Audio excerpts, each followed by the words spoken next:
कि सजन सोने की दीवारें हमें सोने नहीं देती, हमें सोने नहीं देती।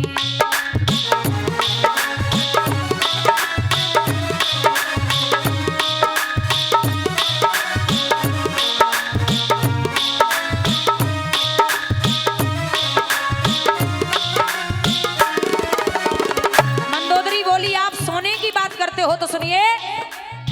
चमकते तीर तलवारें हमें सोने नहीं देती, हमें सोने नहीं देती।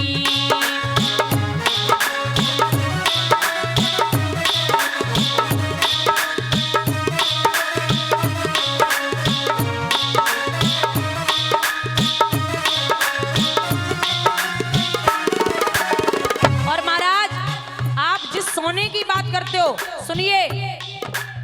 कलश सोने से जो निकली चिरैया लाए सोने की, चिरैया लाए सोने की।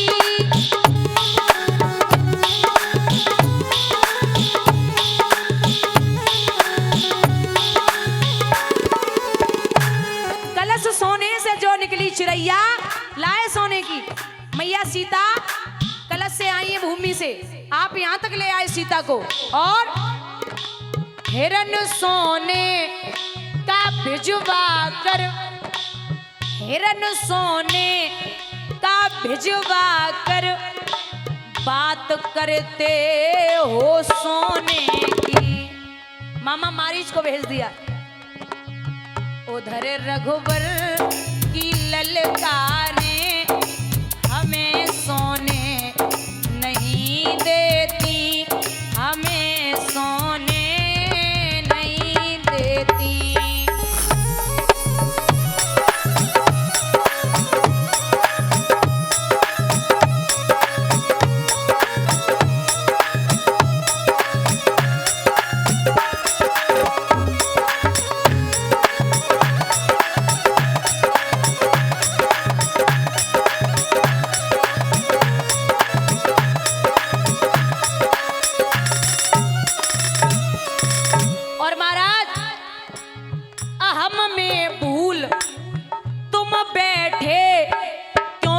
मशहूर सोने में, क्योंकि मशहूर सोने में।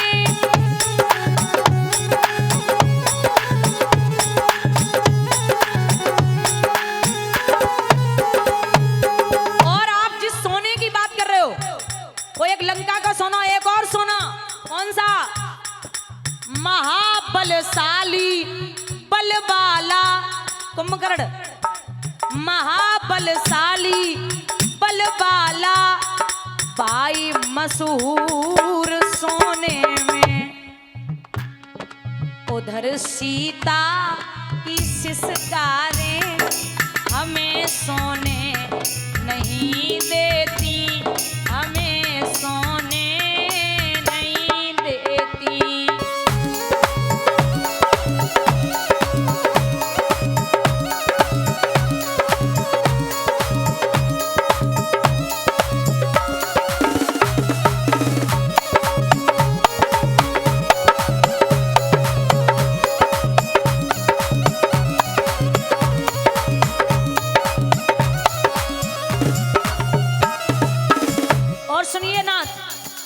एक दूत आया, एक राम जी का।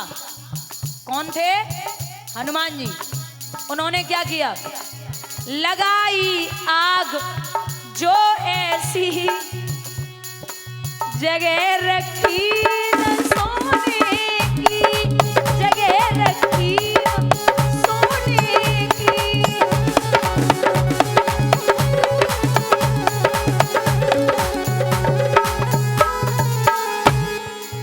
देह सोने के जैसी थी, देह सोने के जैसी थी, फूंक दी लंका सोने की, अभी तक उसकी ओंकारें हमें सोने नहीं देती, हमें सोने नहीं देती।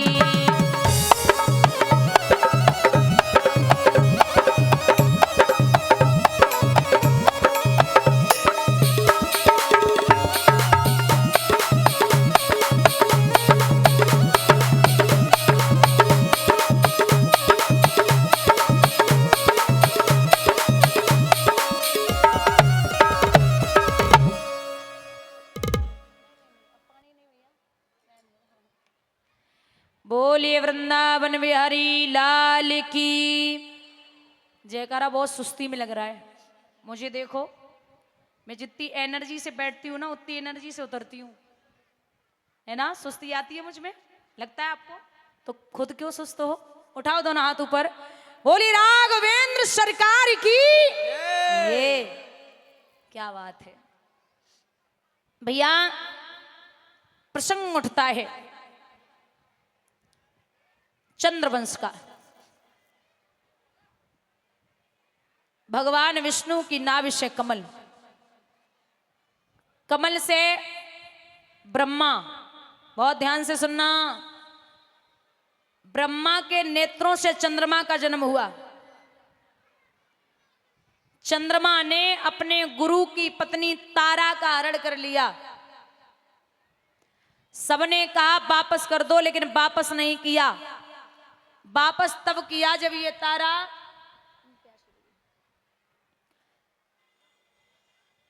गर्भवती हो गई। गर्भवती तारा को गुरु बृहस्पति जी ने देखा तो बोले रख भी नहीं सकता और मार भी नहीं सकता, क्योंकि गर्भवती औरत पे कभी हाथ नहीं उठाना चाहिए। औरत पे हाथ तो कभी भी नहीं उठाना है। तो बोले कि घर से निकाल दिया है गुरु बृहस्पति जी ने। तारा ने जंगल में एक पुत्र को जन्म दिया जिसका नाम रखा गया है बुध। चंद्रमा के हुए बुध, महाराज बुध के हुए पुरुरवा। इनके वंश में 5 बेटा हुए, नहुस, छत्रवृंदी, रज, रंभ और अनैना। ये राजा नहुस 101 यज्ञ पूर्ण करके इंद्र के इंद्रासन को अपने वश में कर लेते हैं। जब इंद्र के इंद्रासन को वश में किया, एक दिन की बात है, इंद्र की पत्नी इंद्राणी अटे पे खड़ी थी तो राजा दशरथ आ रहे थे। जैसे ही इंद्राणी पे निगाह गई तो इंद्राणी ने जरा सा मुस्कुरा दिया। राजा को लगा ये हमें देख के मुस्कुरा रही है। घर पे जाते ही जाते पत्र लिख दिया, हे मेरे दिल की देवी, मैं आपसे गंधर्व विवाह करना चाहता हूं। अगर आपने विवाह नहीं किया तो मैं आपके पति को जिंदा जमीन में गड़वा दूंगा। ये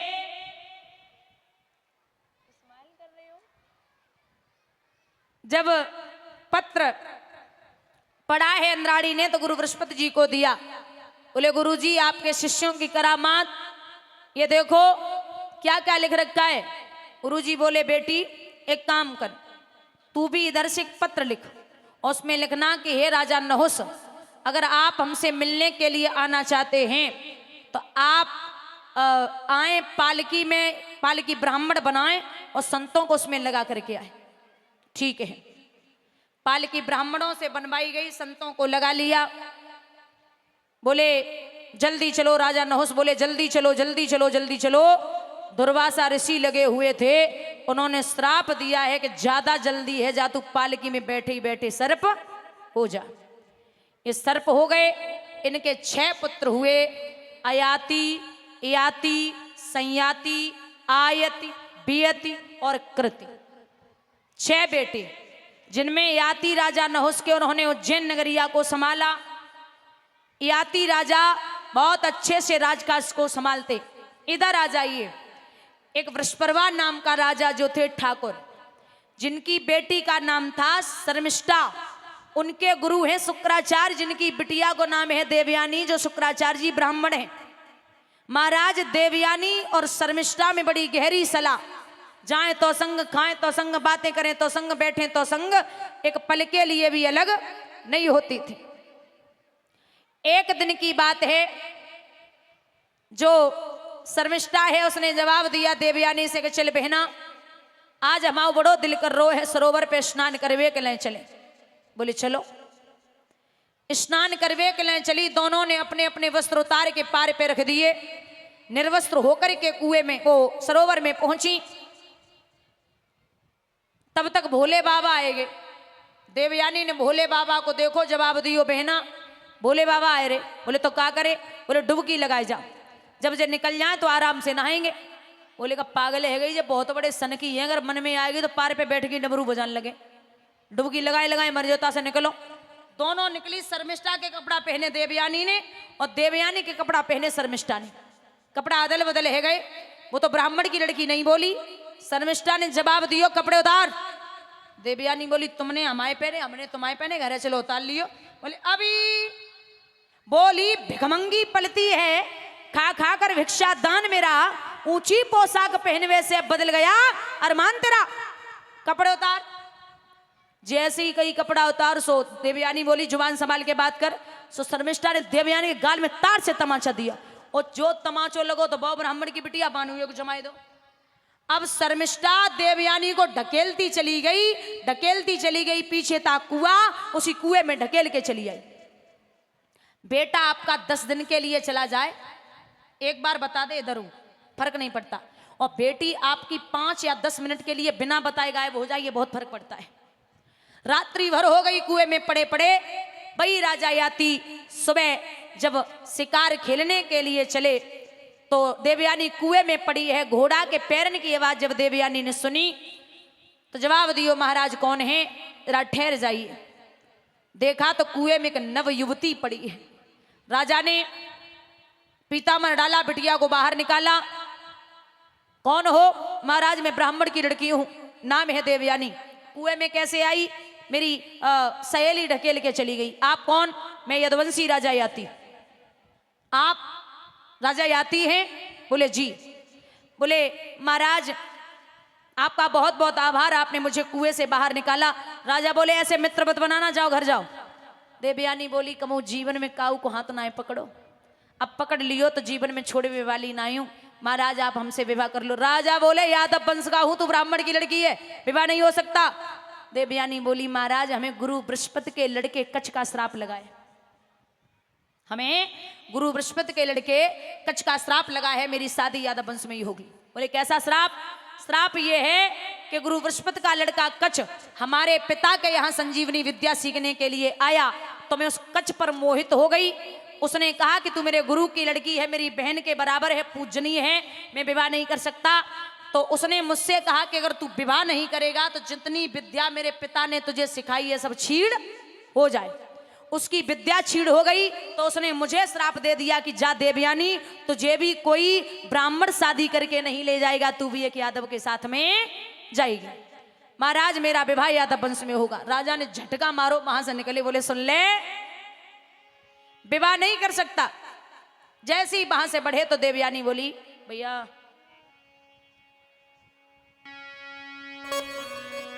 बाएं छोड़ाएं जातो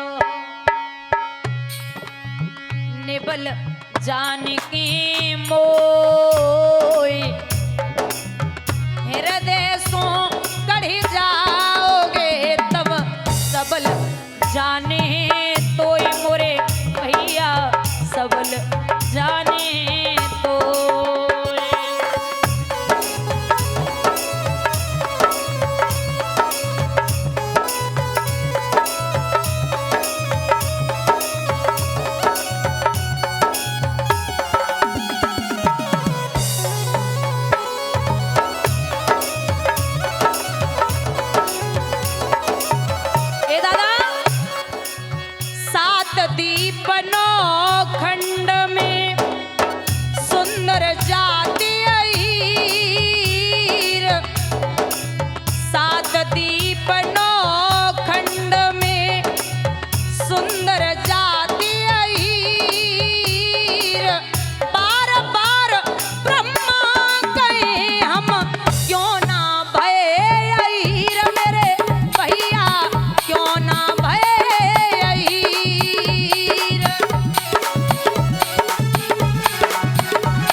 जगमो